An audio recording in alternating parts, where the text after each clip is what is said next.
Good morning and welcome to our 2024 full year results.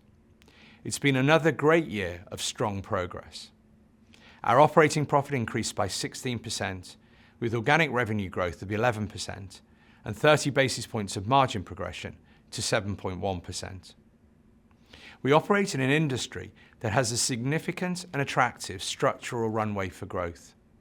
In recent years, we've improved the quality of our portfolio by exiting non-core markets, and we've continued to invest in capability, CapEx, and M&A to sustain higher net new business growth.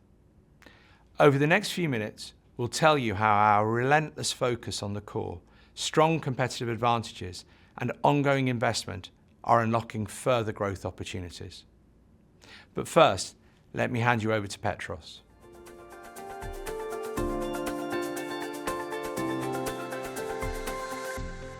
Thanks, Dominic. Good morning, everyone. We've delivered another strong financial performance with double-digit growth across all key metrics: organic revenue, operating profit, EPS, and free cash flow. Net new was 4.2%, accelerating in the second half to 4.8%. This gives us good momentum into 2025 as the cornerstone of our growth. Pricing trended lower as the year progressed and was in line with our blended rate of inflation at around 4%. And volume growth moderated to around 2% as anticipated. We're sustaining high revenue and profit growth across all regions. With strong organic revenue growth and good margin progression, importantly, unit margin recovering to pre-pandemic level, every region delivered double-digit improvement in operating profit. Group operating profit increased by 16% to $3 billion. Interest increased to $249 million due to higher interest rates and debt. It is expected to be around $300 million in fiscal year 25, reflecting our acquisition activity. Based on current interest rate expectations and assuming leverage at the midpoint of our 1 to 1.5 time range, our interest charge should reduce from fiscal year 26 onwards. As anticipated, our effective tax rate was 25.5%. Earnings per share were up by 15%, and in line with our policy, dividends grew by the same amount. Our continued strong cash position gives us flexibility to invest in growth and reward shareholders. CapEx was 3.7% of revenue, reflecting some catch-up from the prior year. Going forward, we expect CapEx to be around 3.5% of revenue. Working capital benefited from payroll and year-end timings, providing us with an inflow of around $200 million. We're continuing to rebuild margin while increasing investment to drive growth and mobilizing higher levels of new business. We expect to make further margin progress as we grow scale and benefit from overhead leverage, productivity, and digital initiatives. Looking at our portfolio, we've exited a further 5 non-core markets and agreed to dispose of our remaining presence in Latin America and Kazakhstan, all subject to regulatory approval. We're also continuing to invest in our core markets to further unlock growth. Net M&A expenditure was $1 billion, mainly related to CH&Co in the UK and Hofmanns in Germany. Post-year-end, we also acquired Dupont Restauration in France and agreed to acquire 4Service in Norway, which is yet to complete. The net impact of all announced acquisition and disposals will reduce profit in fiscal year 2025 by around $30 million. Given our disposal program is complete, we expect any further acquisitions to be accretive to profit from fiscal year 26 onwards. The business continues to be very cash generative, giving us flexibility to invest and return capital. In 2024, we invested $2.6 billion in CapEx and M&A to drive growth. In addition, we rewarded our shareholders, returning $1.5 billion through dividends and buybacks. Leverage ended the year at 1.3 times net debt to EBITDA, in the middle of our target range. Our capital allocation model remains unchanged. We're investing in CapEx to drive net new business growth and are currently prioritizing strategic platform acquisitions such as Dupont and Ford Service.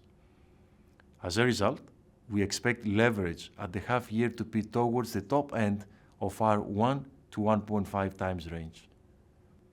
Looking ahead, we will continue to distribute any surplus cash to shareholders and will revisit the scope of further returns later this year. Turning to guidance.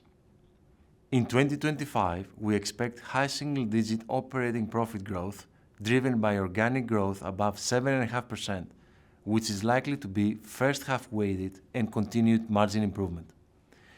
We anticipate the components of growth to be net new in our 4 to 5% range, pricing of 2 to 3% depending on inflation, and while volume is more difficult to predict, it is likely to be a net positive. Now, back to Dominic.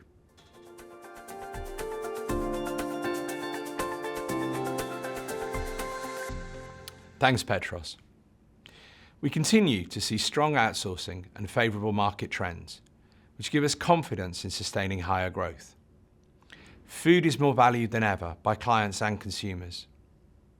Allergens, dietary requirements, and sustainability initiatives continue to add to operational complexities. Major challenges, such as heightened inflation, put pressure on organisations, leading to further outsourcing. Our unique competitive advantages, sectorisation, scale, and expertise, enable us to address complexity, helping us to win more business, especially with first-time outsourcers. As a result, we're confident we can sustain higher organic growth. With a robust sales pipeline and strong retention, we expect net new business to continue in the 4 to 5% range. This is 1 to 2 percentage points higher than our historic rate, driven by better growth in Europe. Pricing will depend on inflation and is likely to be around 2 to 3%. And with continued attractive value versus the high street, volume could be a net positive. So organic growth is expected to be mid to high single digit, compared to around 5% pre-COVID. And with some margin progress, operating profit growth is expected to be ahead of revenue growth. We continue to improve the quality of our country portfolio, mainly in our rest of world region.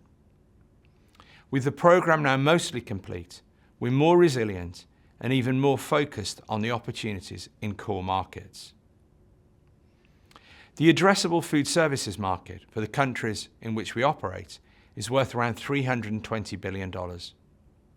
This has been updated for the countries we've exited and includes vending and micro markets in North America and Europe. With around 3/4 of the market still self-operated or run by small players, there's a large structural growth opportunity. In fact, North America and the next 10 markets account for around 90% of this opportunity. Our business in North America remains as attractive as ever. There's a significant runway for growth across all of our sectors, and the market dynamics are favourable. Our strong offer, flexible operating models, and further subsectorisation are fueling this sustained growth.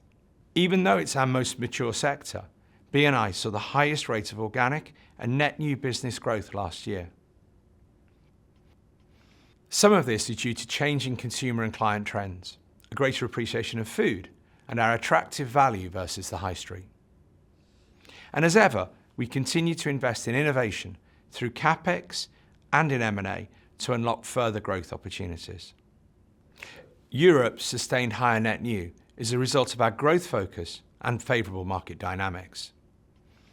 Fragmented sales and retention processes have now been replaced by streamlined growth playbooks.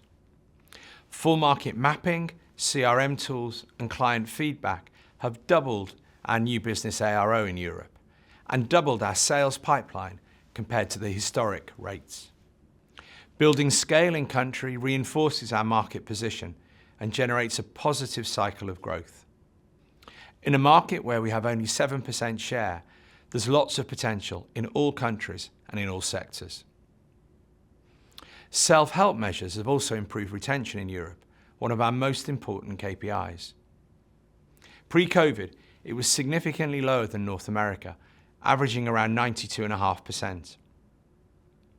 Having invested in a new CRM system, a stronger culinary offer, and better Salesforce training, retention has increased to around 95.5%, a substantial step up.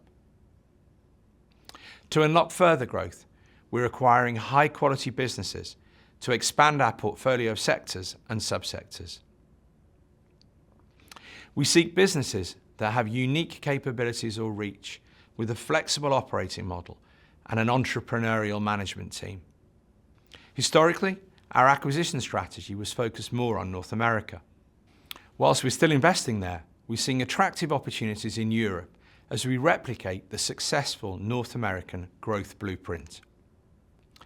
High-quality additions to our portfolio include Hoffmann's in Germany, CH&Co in the UK, and more recently, Dupont Restauration in France, and we've agreed to buy 4Service in Norway.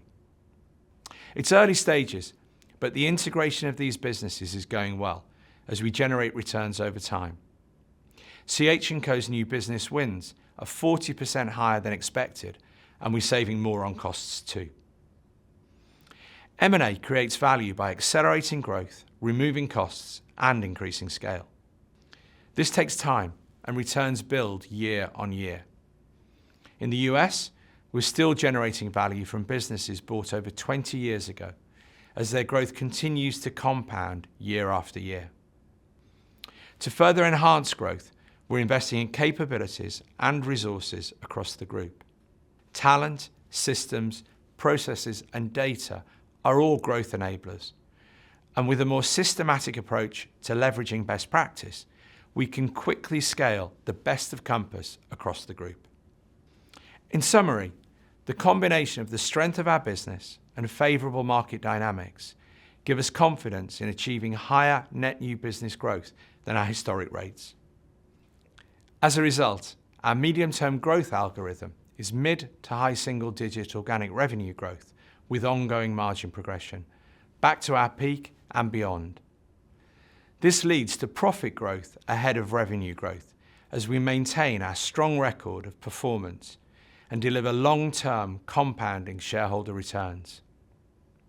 This is now a phase of continued, sustained execution, enabled by our world-class talent at all levels in the company and an agility to innovate with technology at pace and at scale. We're really excited for the future, and we're wholly committed to delivery.